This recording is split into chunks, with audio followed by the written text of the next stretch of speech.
mentality is like Kobe Bryant. And I'm not saying that's a bad thing. I'm saying it's a necessary thing, because if that guy is going to shoot first, then let him shoot first. Let him shoot first. But don't let him shoot first in the position that's basically the quarterback of the team, because it would be as though he takes the ball and he runs it every single time he gets it from under center, and he never throws it to anybody. That is what today's point guard is. The basketball equivalent of, I'm going to take the ball, I'm going to dominate it, I'm not even going to pass it. Forget that. Forget a pass just for pass sake. I'm going to take the ball, dribble it all the way down, make sure that I break my man off the dribble, whether it's to do a crossover, a hezzy, or some sort of ball fake. And then I'll get my shot off, whether it's penetration or a three-pointer. With Kyrie, my gripe is he is a shooting guard in point guard's clothing. And if he's going to be a point guard, he should be more about distribution. And if he's not going to be,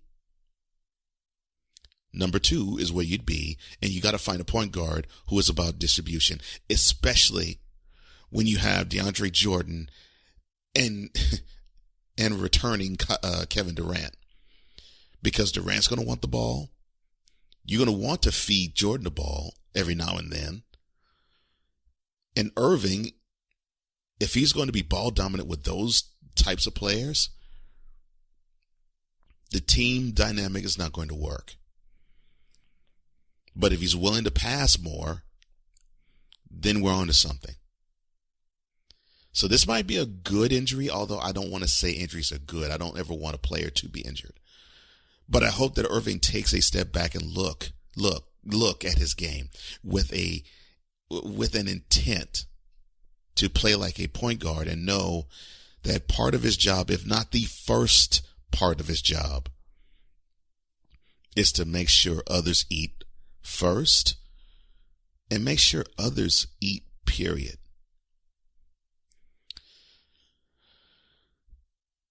And that is your topic of the day.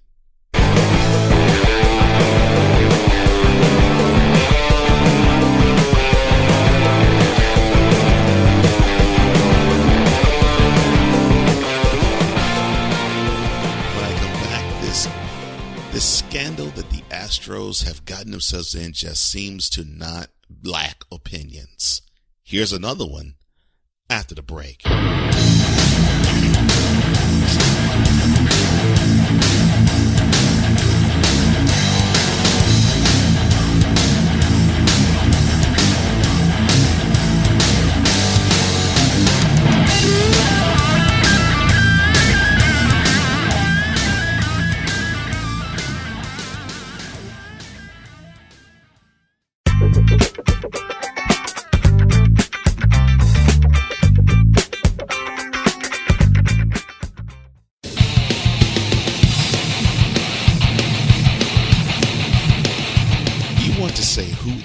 February 2020's Dolt of the Month, or do you just feel the need to just have a take?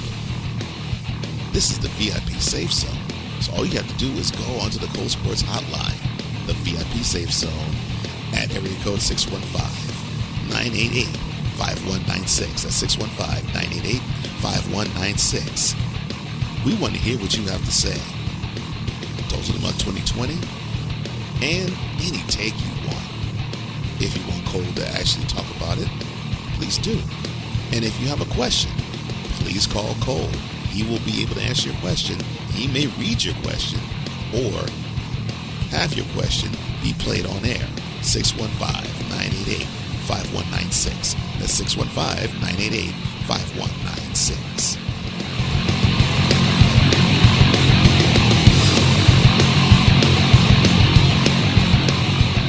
Welcome back to Cole Sports. This is On the Daily. Cole Johnson here. As you can hear, I'm still trying to get past a bug that has just been messing with my throat. But I'm all good.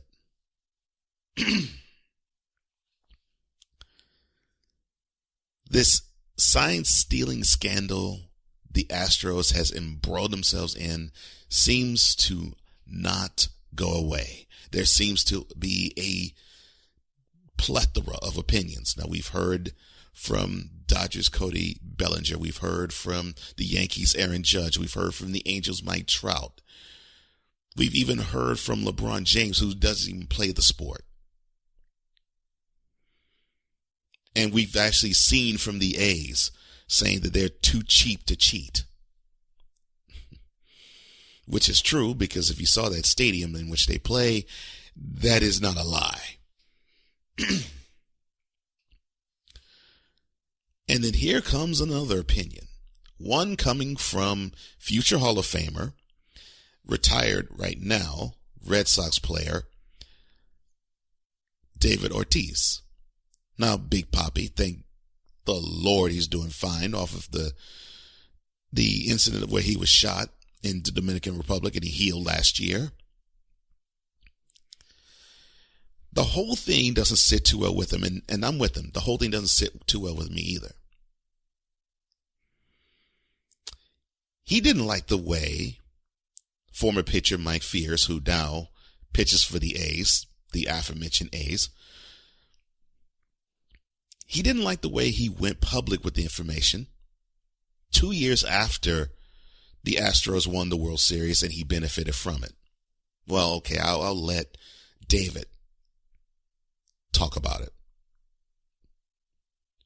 Quote, after you make your money, after you get your ring, you decide to talk about it? Man, you look like you're a snitch. Why you got to talk about it after? That's my problem. Why nobody say anything while it was going on? Close quote. Now, Ortiz said this yesterday, Thursday, at the Red Sox spring training camp in Fort Myers, Florida. Now, just to give you a little bit of background, Fiers pitched for the Astros in the 2017 season, the season in question, where the Astros won the World Series and won it seemingly under nefarious and underhanded means. So he pitched in 2017, did Fiers, and then he left as a free agent. Now he's on the A's. The on-the-record account that he said to The Athletic back in November is what triggered Major League Baseball to investigate the Astros and the claim that Fiers said in public. And that investigation, of course, turned earlier this month into the ruling of a 1-year suspension for Astros manager A.J. Hinch and general manager Jeff Luhnow.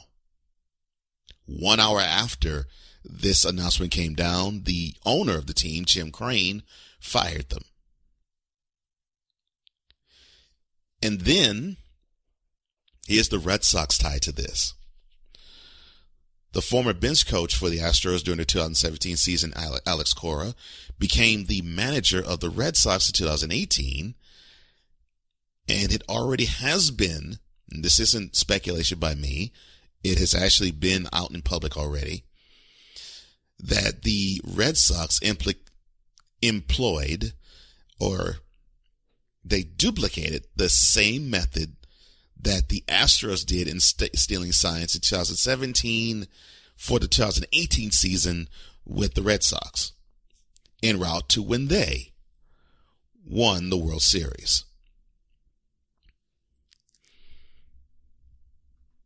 Now, of course, when that same report was released and the Red Sox was implicated, the Red Sox sent Alex Cora packing and going home after only 2 years with the club.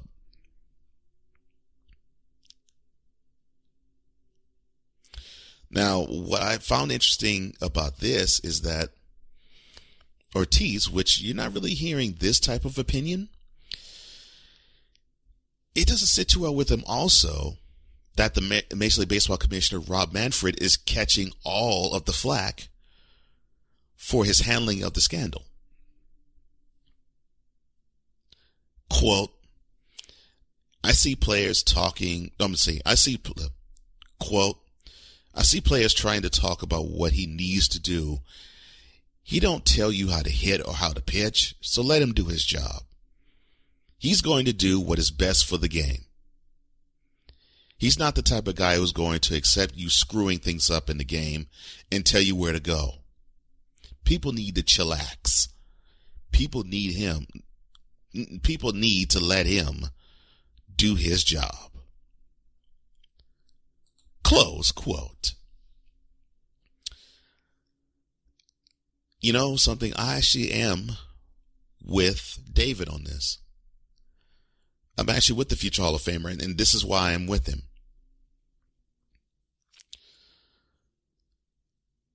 Baseball has an expansive record of cheating, of doing underhanded things. In fact, and I said this to a colleague of mine who I've worked with closely for a year plus, and he would laugh me off whenever we would have this conversation, and I would say this in response to him. If you're not cheating, you're not trying, and it's only cheating if you get caught. Now, he was thinking that I was justifying what the Astros did when I would say that. But I was saying that long before 2019. I said this around the time the steroids and asterisk era happened. So this is almost 20 years in the making for me. Whatever advantage Major League Baseball teams can gather, they will take it.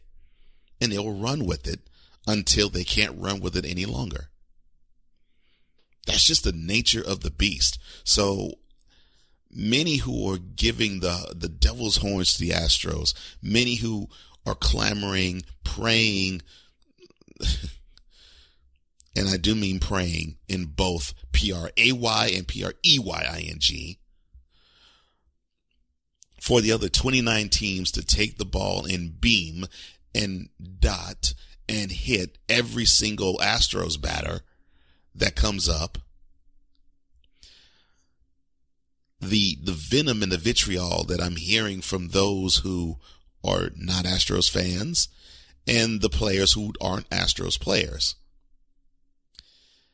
I find the self-righteousness and the righteous indignation absolutely hilarious, because we're dealing with a league that always finds a way to cheat people out of something. You know, whether it's cheating the fans out of a good experience, whether it's a pitcher cheating a batter out of a fair at bat,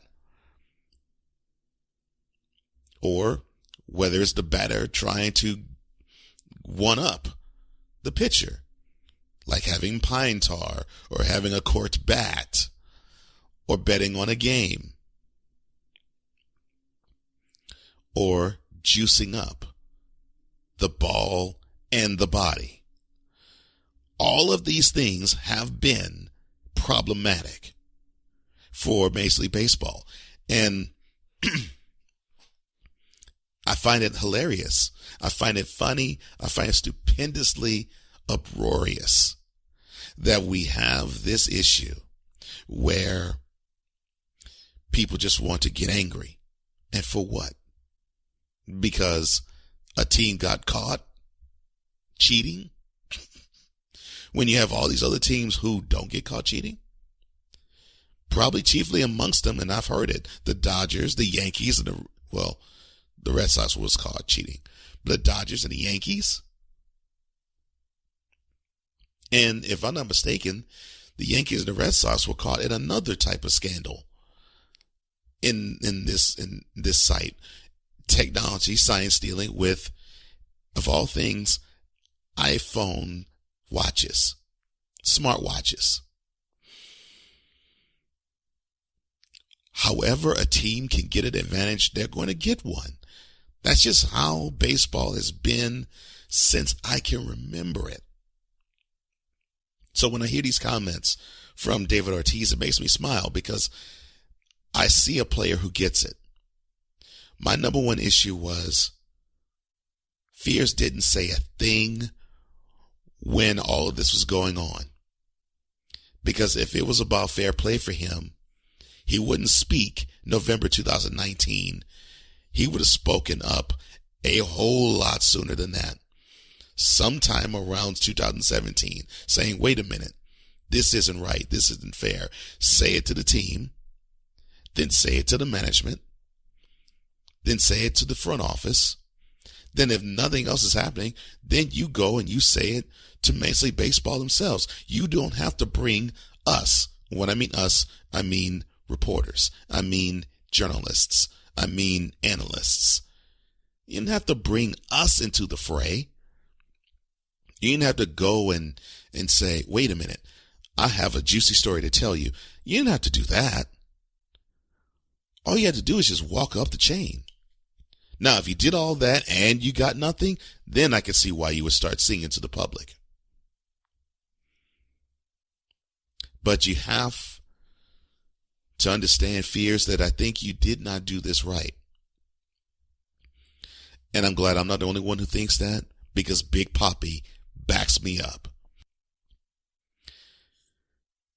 And when I come back, we're going to talk about Wilder Fury 2. And I'm looking forward to this. You tuned to the classiest sports show on the planet. Cole Sports presents On the Daily. Come right back.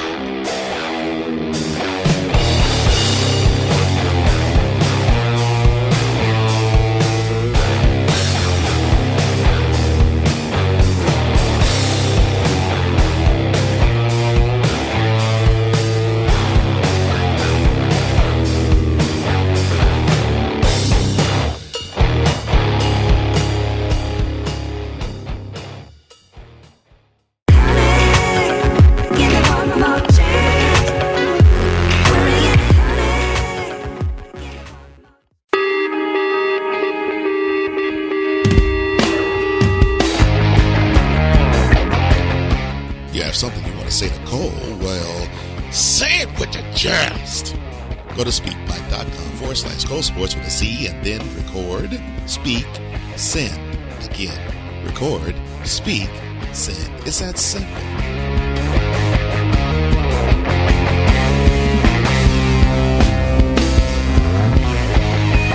We've been listening to the RTS Sports Network. Thank you for joining me for a cup of coffee this morning.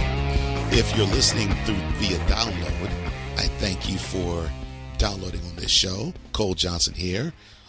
On the Daily, it's on tap, and the voice is on the mend, as you can hear. And now I get to talk about something that I rarely do, but I'm happy when I get a chance to talk about it. Boxing is a great sport. But the best of the sport always happens to be the heavyweight division. When the heavyweight division is at its strongest, the sport is at its strongest. And I had a conversation with one of the managers of my division. And he's a boxing enthusiast as well as I am. And he mentioned why. And I said, it's funny when you deal with other divisions. I mean, you name it, bantamweight, middleweight, flyweight even, junior middleweight, senior middleweight, cruiserweight.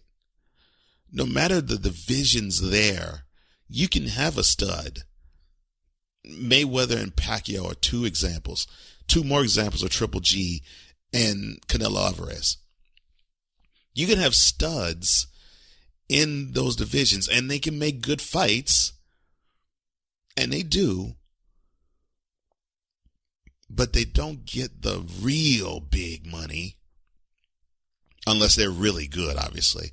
But they don't get the real big money and they don't get the real big attention like the heavyweights do, like Anthony Joshua does, like Deontay Wilder does, like Tyson Fury does. And my manager / friend actually said it best. He said, well, it sucks for the fan to see 50 punches and the guy doesn't go down. And then I took it from him and I said, versus a heavyweight who has the power to give you one or two blows and you could be out. Well, that does make sense because I see it. The fans have a thirst for a guy who can knock you straight out. They live for the one nasty shot that will put a boxer straight onto the canvas. That's what makes Deontay Wilder exciting. That's not really what makes Tyson Fury exciting. He has power, but he doesn't have that type of power. And so here we are. Tomorrow night, we get to see Deontay Wilder go up against who's I think the WBC champion, goes up against the lineal champion, Tyson Fury, for the second time. They met up, I think it was December of 2018 in Los Angeles, and it was a draw. But the funny thing about that fight was Fury controlled that fight, except for two punches.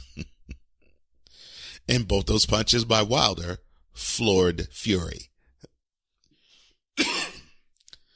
The second of those two punches surprised everybody because people thought that, well, when Wilder caught Fury, it would be curtains for him.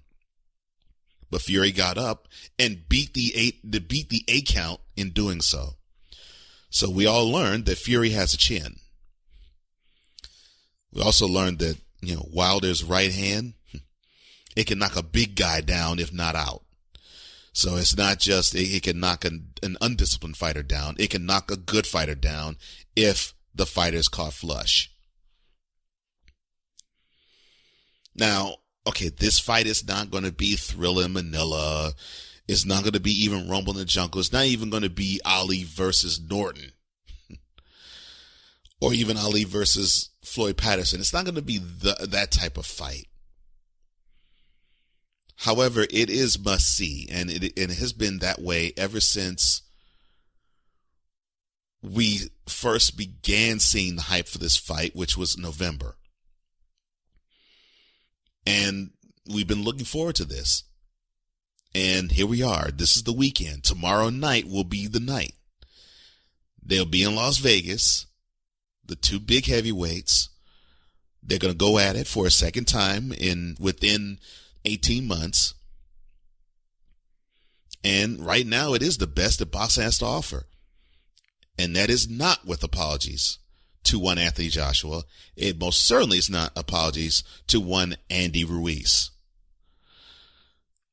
However, both of them stand a chance to getting into this fray depending on how this fight goes.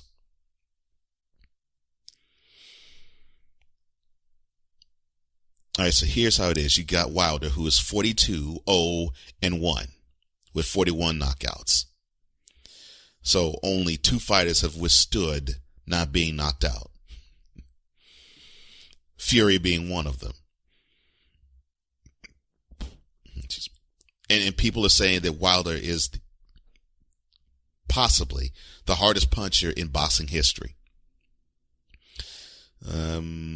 Fighters like George Foreman, Ernie Shavers.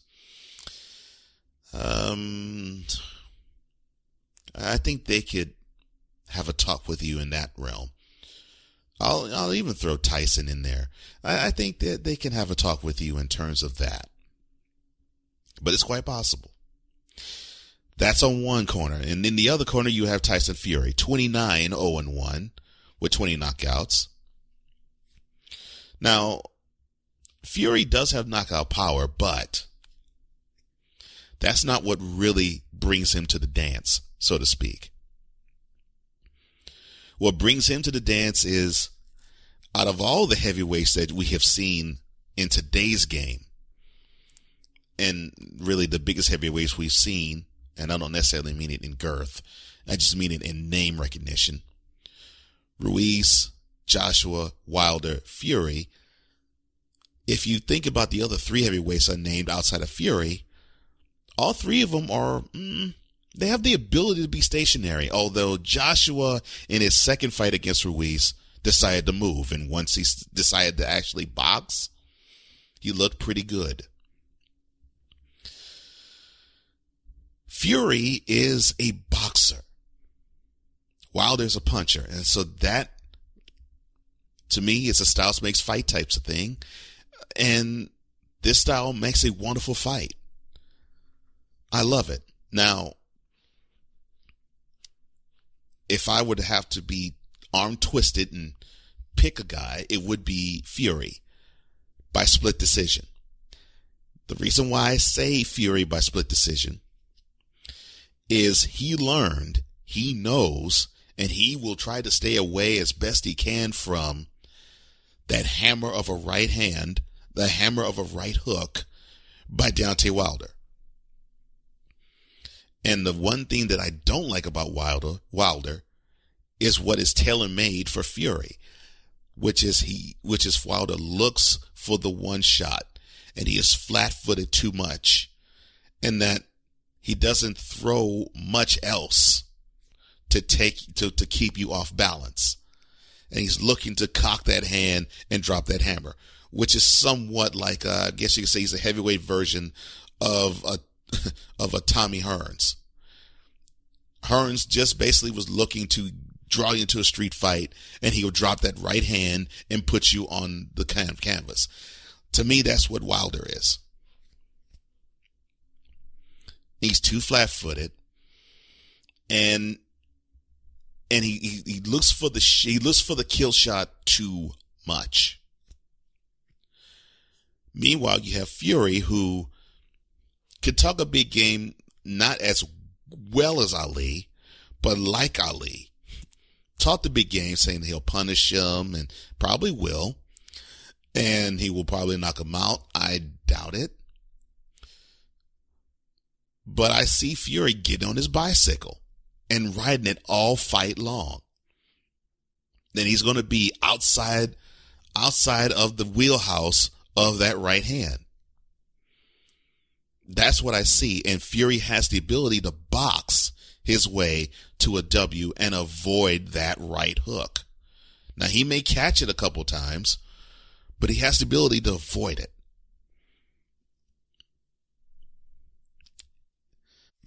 They didn't disappoint the first time. I don't think they're going to disappoint tomorrow night.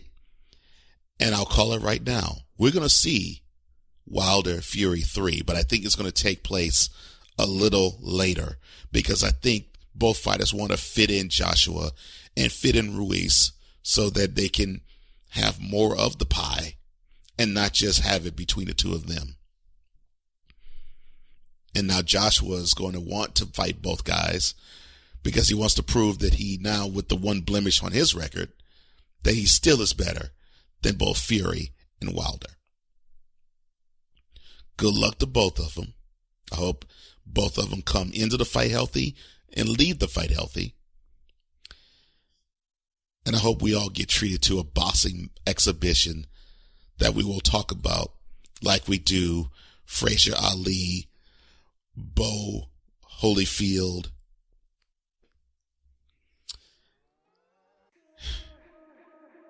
and even as crazy as it was, Tyson Holyfield. Those are great boxing moments. And when I come back, the NFL, yeah, we gotta put a pause on that. Come on, back.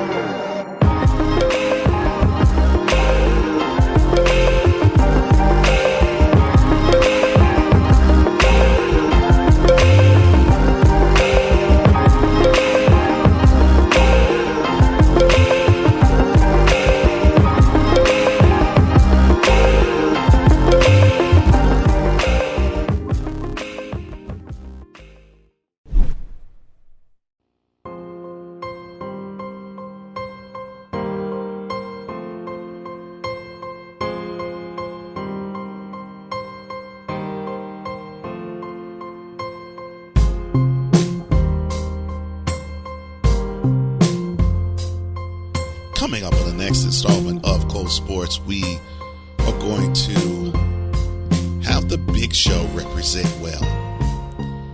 We're going to talk about a little more of the fight that I just mentioned, Deontay Wilder, Tyson Fury 2.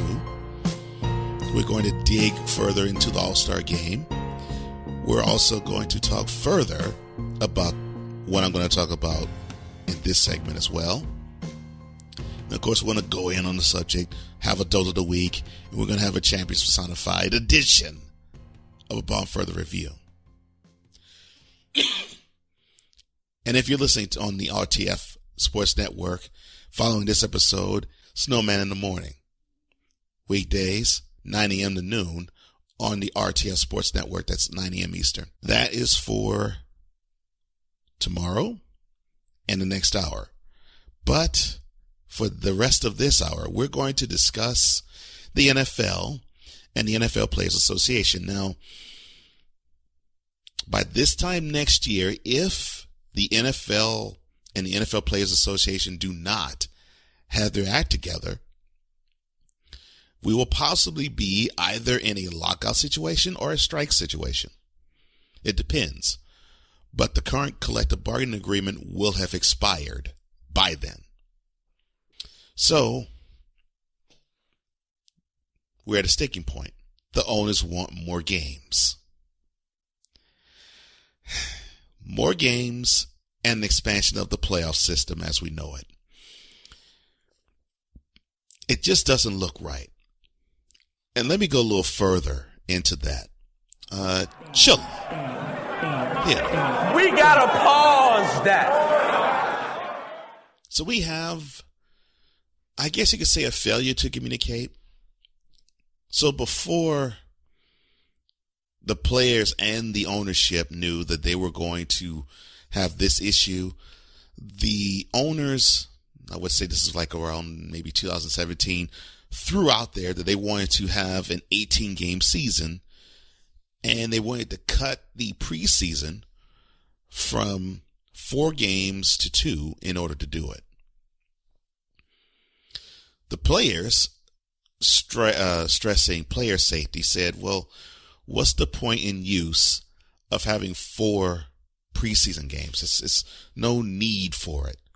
Why don't we cut it to 2 preseason games? Because that's really all we need. You know, we have spring training. Well, I'm sorry. We have training camp, which is basically 3 weeks before, and they do OTAs all throughout the spring. So it's not as if they don't touch the facility or even any football from January to July anymore. They're constantly at work, and they work during the off season. So here they are. The players are saying, well, you got to take care of us. We have brain trauma and we have body injuries. And you see how the players who are retired are. They're battered, they're bruised, they're beaten up, and they're not protected. And you're having these lawsuits one after another, after another, after another. I know this personally because I have seen so many letters from the NFL saying that, okay, we have settled with such and such, erroneously being placed in my mailbox. So these lawsuits are real. And I believe the NFL wants to have less of those, but that's not really their concern. The Shield's concern, of course, is making more money. I mean, hey, we are dealing with a league who earns, $15 billion a year, and that is not an exaggeration. When every team last year could be broken off a check for $250 million. I'm not talking about the players. I'm talking about the team. When each team can be broken off a check for $250 million. Now, you do math real quick. $250 million. There's 32 teams. Every 4, just think about all the divisions. There's 4 teams in each division. There's 8 divisions. So all 4 teams, 250 million times 4, that's $1 billion. 1 billion, all the 4 teams in the division, 8 divisions. Do the math. 1 billion, 8 divisions. The teams all collectively get $8 billion last year. Teams, not even saying the players, the teams get, not earned, get $8 billion. That is how lucrative the NFL business is. But the owners want more money. And so they don't want to cut games, whether it's preseason or regular season. They don't want to do that. No. They want 18 games. But the players are like, no, 18 games, it's brutal enough we play 16. No. We don't want to play any more than 16 regular season games. It doesn't make sense. That's what the Players Association is saying. So, as in a compromise, the owners say, well, let's do 17. Let's go to a 17-game schedule. And then on top of it, let's expand the playoff pool from 12 to 14. I'll get to the playoffs in a minute. 17 games. The moment I heard the number, I found it extremely peculiar. I'm like, 17 games. No, this strikes as a gateway to something. The players, they want to play only 16. The owners want to play 18. And last month, during Media Day, in the Super Bowl week, cornerback of the 49ers, who's one of the most forefront members of the Players Association, Richard Sherman, said that this was a gateway for the owners to slip in 18 games instead of 17. Eventually. One, that number is uneven. So if it's a 17-game schedule, that means that they would have to do it to the point where 16 teams play 8 games at home, the other 16 play 17, and then you would have them play 9, and then you have to flip it every other year. Now, they could probably do it, but that is not right. It should always be an even number amount of games. It should never be an odd number. Never. And to me, that could probably give the NFL an excuse to have every team play a neutral site game. I'm not really interested in that. And I know the players aren't. The players barely tolerate the fact they got to travel to play either in Mexico City or London every year. So I'm not seeing that being lucrative at all. And I agree with Sherman. This is a way for the owners to slip in. We really don't want 17 games. We really want you to play 18. And the only way the players would say, okay, we'll agree to 18 games, 2 things. Shave off the preseason and pay us more. Pay us 2 games more. The owners don't want to do that. The owners actually say, okay, well, 18 games, you'll agree to it. We're not paying you any extra. We're going to pay you the same with 18 games as we do with 16. Well, that's not going to fly with the NFL, PA, both in player safety and in money. And mind you still have these issues of guaranteed money, player safety, and lifetime insurance. That's not really being introduced here. And you still have 11 months, okay, close to 12, for them to get in the boardroom, shake hands, and say, we have come to a new collective bargaining agreement. All these other issues have not been addressed yet, and you already have a stumbling block with 17 games. And here's the other stumbling block. The expansion of playoffs from 12 to 14 teams. Now, for sports heads, that's great. It's wonderful. That means 2 more games in the wild card round. Okay. So we get 3 games Saturday, 3 games Sunday. All right. I don't mind it. Issue. This is where I have the pragmatic issue. So you have these games. The problem, though, is you only will have 1 team each conference to have a bye. Now, in my estimation, I think it is lucrative to have 2 in each conference have a bye. Because I think teams will still fight hard for that second bye. And we saw that this year, or last year. That second bye is huge. Just look at how the NFC was.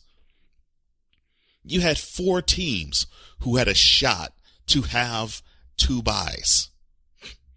4. The 49ers, Packers, Saints, and Seahawks.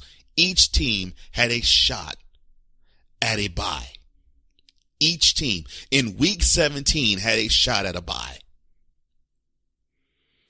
You dwindle that down, it went from 4 to possibly 2 and a possible. No, keep it as is.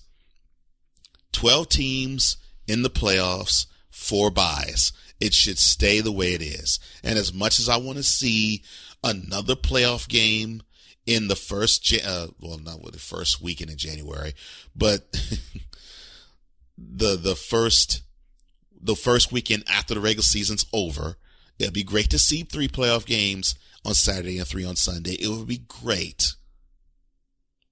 But 1, it would not be fair. 2, would not be right. And 3, it doesn't make sense. It makes sense now the way it is. So if I was a players association,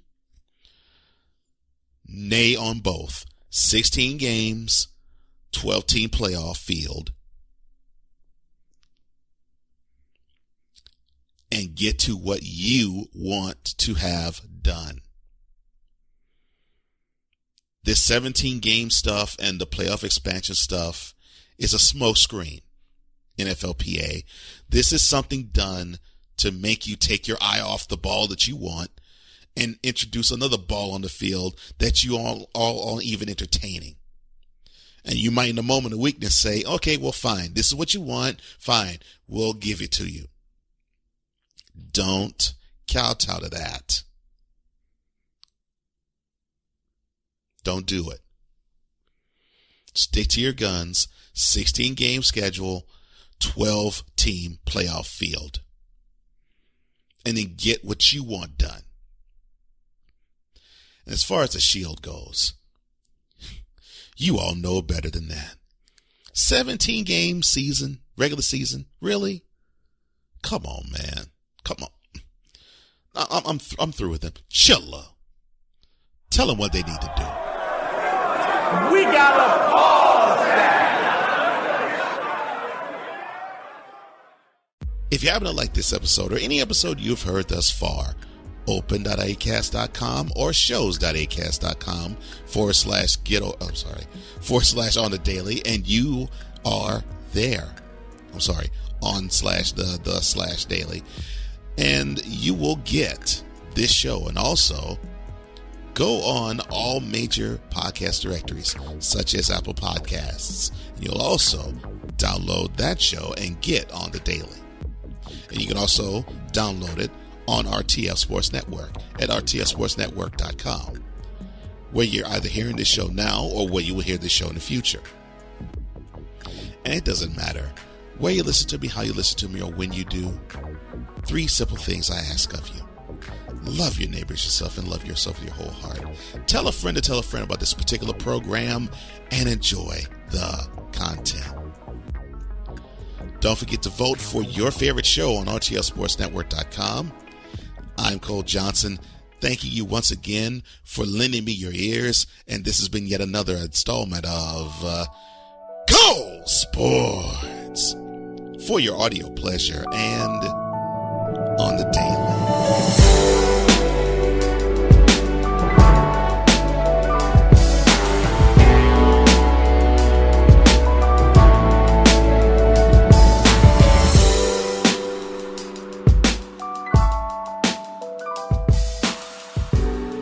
You've been listening to Cole Sports with Cole Johnson.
Five-Hour Energy helps you get through your crazy on-the-go life. And now it comes in two great tropical flavors, strawberry banana and tropical burst. They're delicious and can transport you to a tropical paradise. Try them both, then vote for your favorite at 5hewin.com. You could be on the go to someplace you actually want to go. Offer ends 7/31/20. Terms apply. See www.5hewin.com for details. I can't do it. We'll do it live. Okay. Do it live! I'll write it and we'll do it live! Time to rise and grind. Are you kidding me? Holy on smoke! And let's get this banter going. It's bacon! This is Snowman in the Morning. Does anybody else feel like a fried egg? And it begins now. I want you to get up now. I want all of you to get up out of your chairs. I want you to get up right now and go to the window, open it, and stick your head out and yell, I think I just broke my chair. He did what? Has anybody ever told you you have a serious impulse control problem? There is but one cause for me to follow. Almighty the bum! And here we go. Oh, yeah! Good morning and welcome. And I'm going to stretch my voice upon the misadvice of my wife. She said to rest it, but welcome to the Friday edition of Snowman in the Morning. And got a lot on the plate for you on this Friday. Cole Johnson, not once but twice today, talking about why the Astros scandal is good for baseball. Keeler's K's will join me to talk some more baseball. This will all be during hour one. Hour two will feature the playmaker talking some college hoops. Darnell Solins joins me. I beg your pardon. And also a part of hour two will feature a great segment that I did with one Trey Larkins, and we like to call it Next Level Sports. Matter of fact, Next Level Sports will be hour two. Hour three will have the playmaker, and it will feature Keeler's K's, and also it will feature a segment I love having on the show, the Bronze Sexual Confessions. You'll hear all that today here on the Friday edition of Snowman in the Morning. I want you all to do me a favor, give a follow to the RTF Sports Network, one of our great show syndicates. Follow them at rtfsportsnetwork.com. And also Full Press Coverage syndicates our show. Give them a follow at fullpresscoverage.com. Also, you can find this show's podcast version on all of your favorite podcast apps, including Google Play, iTunes or Apple Podcasts, Spotify, Stitcher, and soon we will be returning to iHeartRadio as well as TuneIn. And I want to thank all the fans that have followed us on especially the RTF Sports Network and FullPressCoverage.com. And before I forget, we are now in Phoenix, Arizona. This show is now being reached in Phoenix, Arizona, courtesy of KSRN Arizona Casual Sports. And my good friend Earl made that happen. And it's so nice and it's so wonderful to be on in Phoenix, Arizona. And all you have to do to hit them is log on to ksrnaz.com. So those are our three major affiliates. We have Full Press Coverage, we have RTF Sports Network, and KSRN Arizona, and wherever you can tune into us. Gave you everything that's happening on tap. And since my voice is about to go out, I'm going to take a short break, and I'll come back with an interview that I had a chance to do earlier in the week before my voice decided to act stupid. Matter of fact, I'm being told something different, and thank you to Dr. K for this. Everything is all about the Astros. Everything is all about the bad that it is. But Cole Johnson says the Astros scandal is good for baseball. And thank you, Dr. K, for catching this. I nearly took a break when I shouldn't have. But Cole Johnson, the man who hosts On the Daily and Cole Sports, you hear him 6 days a week, On the Daily precedes this program, says the Astros scandal is good for baseball. Here he is to explain why. We've been hearing a lot of ruckus in relation to the Astros science-stealing technology scandal and scam and scheme and plot. And we have heard a lot of vitriol in terms of the displeasure that has been aimed toward the Astros. We've heard from the Angels' Mike Trout. We've heard from many different pitchers from the Yankees. We've now heard from the Dodgers' Cody Bellinger. And we will hear from number 23 of the Lakers a little later on this subject as well. We've also heard some weak apologies spearheaded by the owner of the Astros, Jim Crane, and we have heard the reason why Major League Baseball is not stripping the Astros of the 2017 World Series championship, in the commissioner, Rob Manfred, saying that basically it would be taking away, quote, a piece of tin, close quote. Now, that's not something you should say to the prize that your sport goes after. After all, I mean, after every end of October or early November, all 30 teams wants to be the one that hoists that piece of tin in the sky to say that they're the best team in the world of baseball. Right now, that trophy resides in Washington, D.C. But all of these things has coalesced, in my opinion, to the perfect storm for Major League Baseball. And why do I say that? Am I saying that the sign stealing scandal, and try saying that fast 4 times, of the Astros is a good thing? No, the sign stealing scandal is not a good thing for any sport, any team, anytime, anywhere. I'm not saying that is the good part. No. The good part is the attention that the sport is getting. Think about this. Think long and hard about this. When have you heard many people talk about Major League Baseball in any way, shape, form, or fashion so much at this time of the year? You hear that silence? Yeah, that silence means it hasn't happened for a long time. Let's try 10 years ago. Let's try 20. You may have me there. After all, that was around the time you had Mark McGwire and Sammy Sosa try to best who was going to usurp Roger Maris in the singular season home run record. So you had that race in 98, and then you, of course, had that race in 99 as well. That was similar. And so you had the interest in baseball that you hadn't had at that time since before the strike. And even before then, I'd say probably the 80s.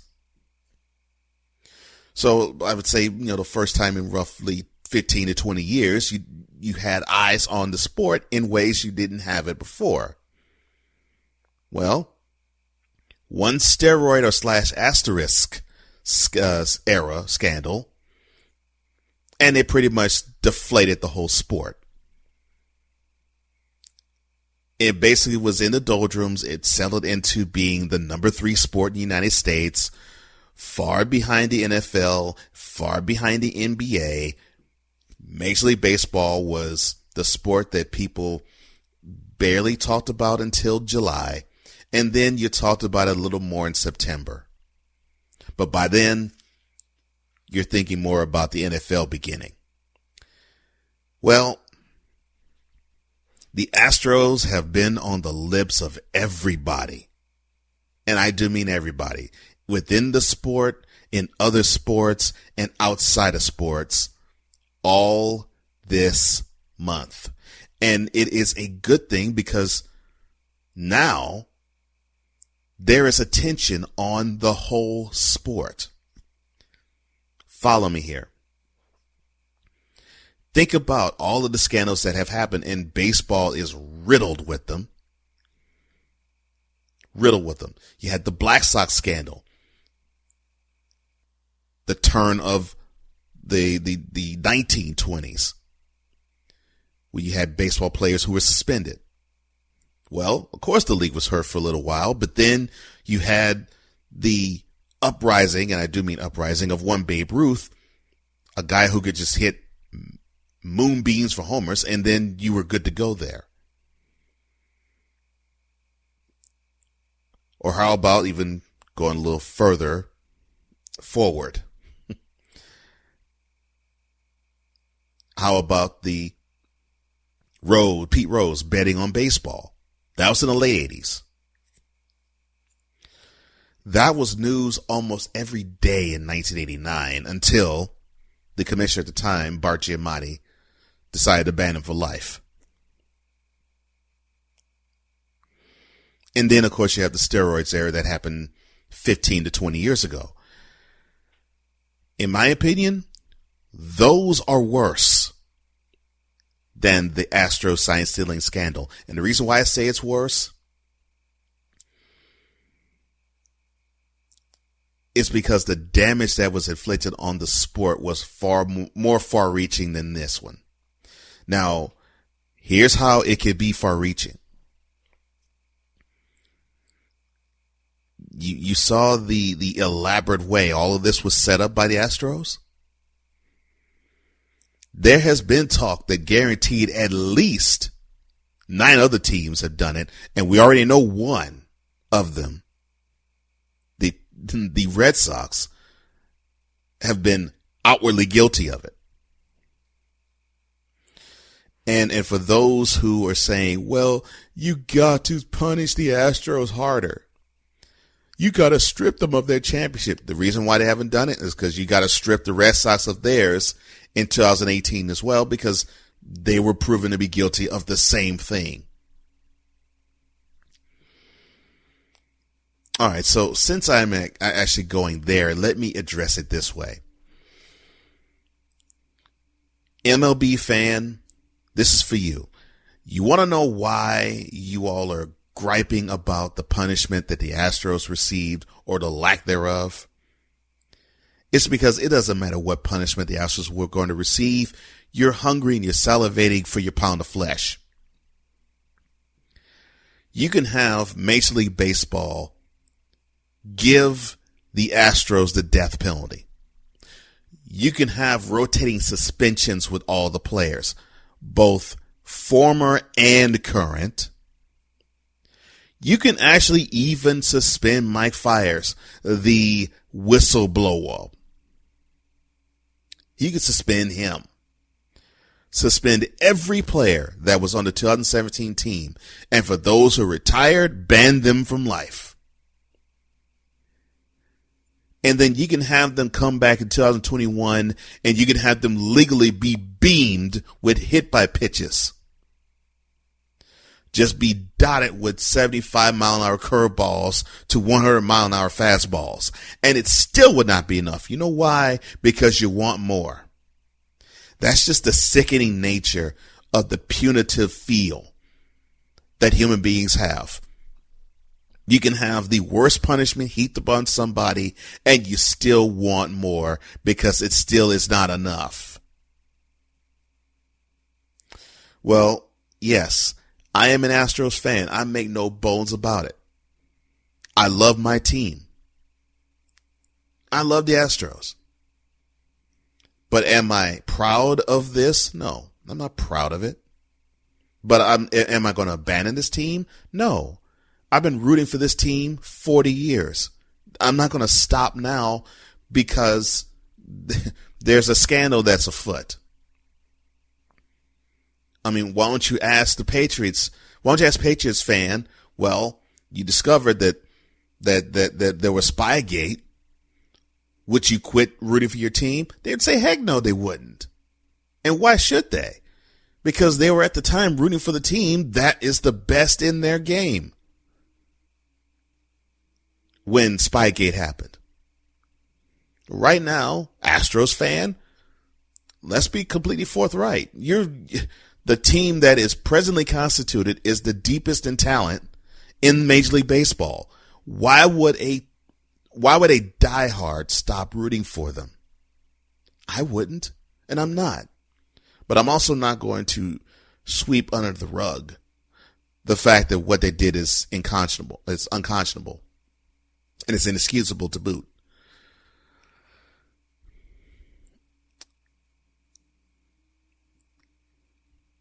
This is when Major League Baseball has to be on its P's and Q's. This is when Major League Baseball has to show us all that you are adults.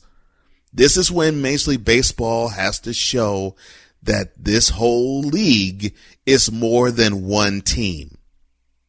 Now, we can say, well, we have the hatred for the Yankees, but it's a sports hate. We have I guess you could say a running laughing affair with the Dodgers because they get close to the championship but they don't win it. We have a growing respect for the Cardinals. So we have a growing disdain for the Red Sox. Although they still feel as though they're underdogs, they now are the perennial favorites.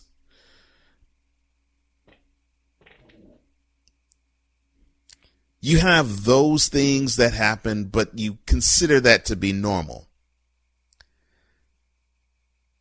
The villain, the black-hatted Astros, this is not the norm. This is an exception to the norm. And so now, MLB, you have all eyes on you. You don't have the same type of eyes that you normally have. The scrutiny is tighter. The anticipation is greater. The onus is for the product to stand out and stand up. Now, what are you going to do with this extra attention? So a team decided to skirt the rules. Okay. Show us all, and I'm addressing this to the players. Show us all why you all are the best at what you do in the world of baseball. Show us why this sport is the best it can be, and show us the best parts of this sport. Because quite frankly, if you want to just straight up go and dot and hurt physically Astros players with pitches that go errant in the night, that quite frankly is showing us all the worst in your sport. And it's something I expect. What I don't expect is something that I believe you should want and believe in, and that is the best in you. Show us why. Show us why baseball is the greatest game that you know it could be, and show us why this is the national pastime. You have the scandal. Now prove that Major League Baseball can be above the scandal. Wow. Never thought of it that way. And me being a sports talk host, I wanted my pound of flesh also, but I'm glad I waited. I'll piggyback on this on Monday. I got to go to a break. I'll be back in a little bit. And thank you, Cole Johnson, for that. Back in a flash.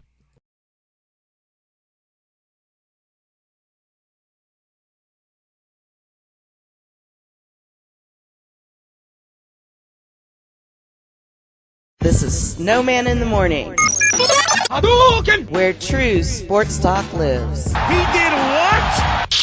I did not need to be told that. All right, folks, it's time for Keeler's K's. Why is that, you ask? Because Ricky Keeler is on the hotline with me, and we're going to strike out some people. How you doing, my friend?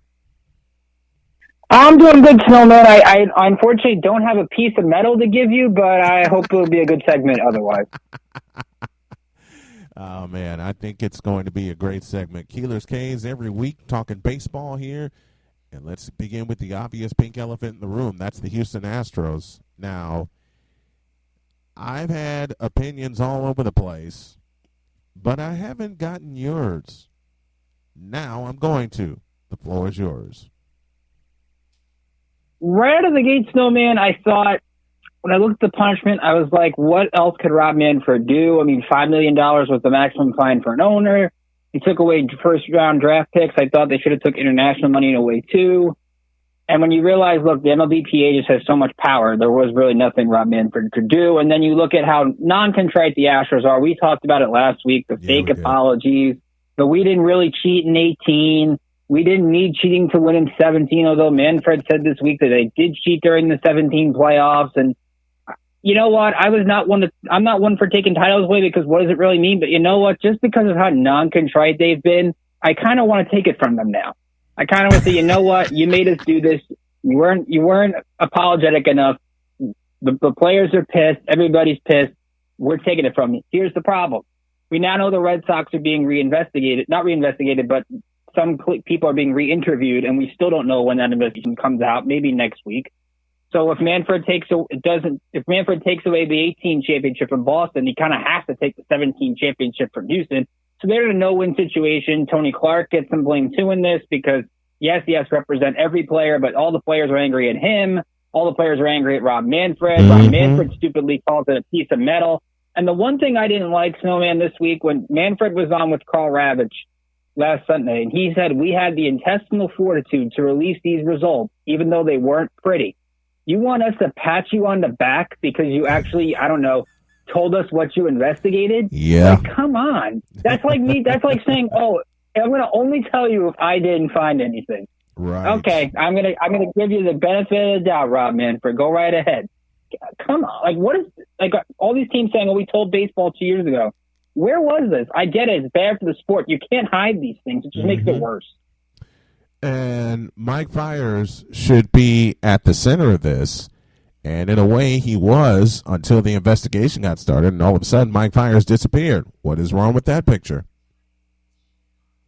Yeah, I get. I've heard David Ortiz today saying, basically calling out Mike Fiers. But if Mike Fiers told people in the A's clubhouse and the A's went to Major League Baseball and Major League Baseball doesn't say anything, and the Yankees go to Major League Baseball and Major League Baseball doesn't do anything, I don't really then blame Mike Fiers if Mike Fiers goes to the Athletic and says, oh, yeah, we've told baseball about this, and baseball hasn't done a dime about it. So really, Mike Fiers is kind of like the fourth or fifth elephant in the room, not the first elephant. So I don't see where the blame from Mike Fiers comes in this.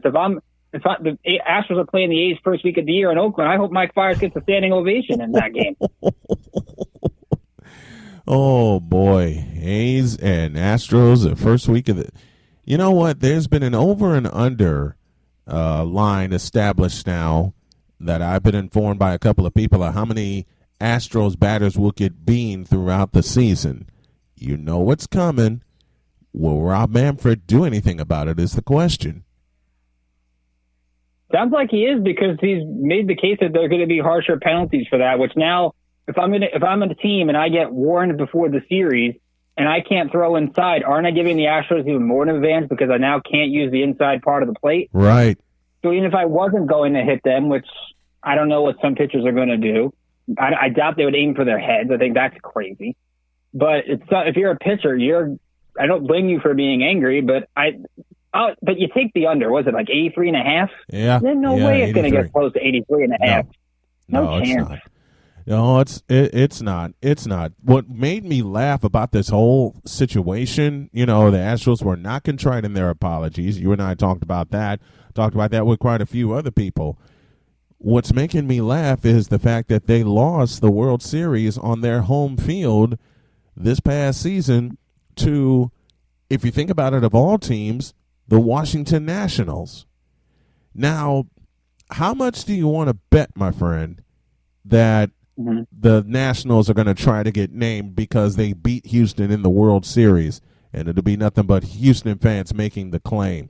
I don't think so. Someone put that bug in my ear, and I want to get your thoughts on it. It's crazy because I think, look at it this way: the Nationals kind of saved the sport.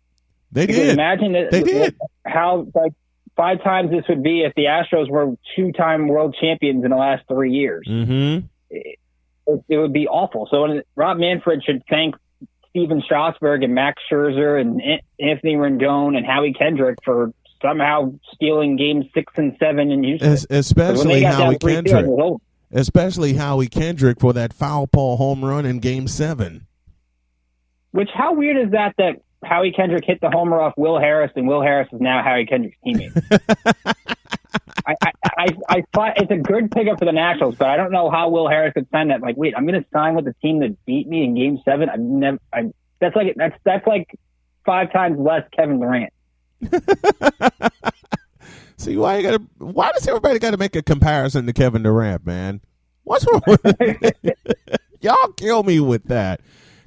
Keeler's K's with Rick Keeler on the program today, and let's get to our first division preview of the year. We'll get back to the Astros in just a moment, but it's time for probably the shortest division preview, which is that of the American League East, and it's the Yankees division to lose.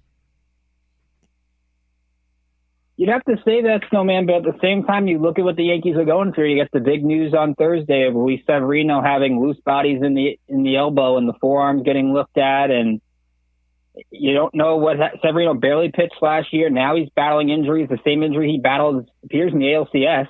He was going to pitch with soreness in Game 7 of that series, so you wonder what might have happened. It appeared he was fine, and MRIs have come back negative, but I mean that's a big wild card now because you take Paxton out of that rotation, you take Severino out of that rotation, and it's Cole, Tanaka, Happ, and two guys out of their younger players. So really their pitching takes a little bit of a hit. But it's still the Yankees' division to lose. I mean, they finally got, for the first time since Roger Clemens and Andy Pettitte, they actually got a frontline starter. And when I say a frontline starter, the two names I mentioned, Andy Pettitte and Roger Clemens. First time since those guys that they actually have a frontline starter, which of course is Garrett Cole. Are they going to try to sign somebody else? Now Aaron Judge's injury is too serious, and he'll get back on the field in a week and start swinging the bat, so he should be fine. It is the Yankees' vision to lose, but if there's more injuries that pop up like last year, Tampa Bay is no slouch either. True. I think it's a two-team race in the AL East, but I do think the Yankees have a significant gap. How far will the Boston Red Sox sink? And there are two reasons I'm asking this question. One, to get your thoughts on it, and two, because of a very selfish reason. I have a couple of friends that are big-time Boston Red Sox fans, and they have been preaching to me all offseason, hey, the Red Sox are going to bounce back. Would you please put this to rest for me? Well, let me ask you, if I could ask your friends this, what defines bounce back? Is bounce back, I mean more than right no. now.